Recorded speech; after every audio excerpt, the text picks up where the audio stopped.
গরম থেকে কিভাবে বাঁচা যায় সেই উপলক্ষে সেফটি করানো হচ্ছে আমাদেরকে।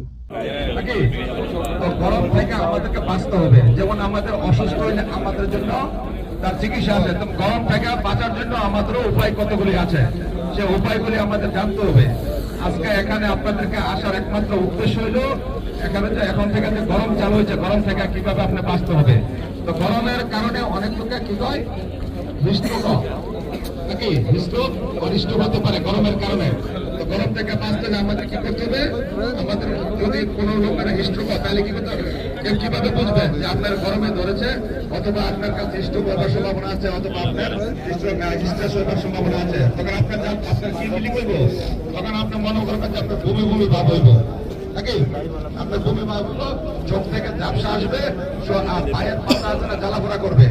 তখন আপনার অথবা আপনার ওই দুর্বল লাগবে শরীর, তখন বুঝতে পারবেন যে আপনার হিস্ট্রোক হয়েছে।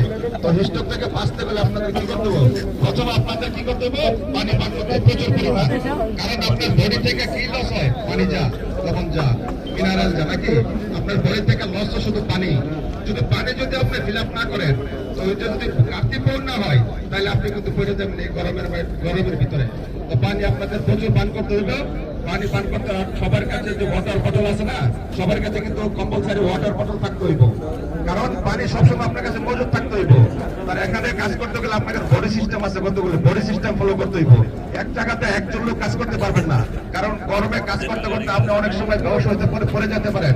তখন আপনার সাথে কোনো লোক না থাকে, আপনি উঠাইবার অথবা রেশন করে নিবার অথবা রিপোর্ট করার জন্য কোনো লোক না থাকে, তাহলে কিন্তু আপনি স্ট্রোক হতে পারবেন, স্ট্রোক হয়ে যাবেন। তাইলে এই জন্য আপনাদের বাঁচতে হলে 2-3 লোক একসাথে কাজ করতে, কোনো জায়গায় কাজ করতে 2-3 লোক, কারণ আপনি পড়ে গেলে যাতে বাকি যে 2 জন আছে রিপোর্টের আগে আপনি কি করতে হবে, রেশন করে নিয়ে যেতে হবে। সেটা এরিয়াতে যেখানে ছায়া আছে ওখানে আপনাদেরকে নিয়ে যায়, তারপর তাতে হেলমেট থাকবে।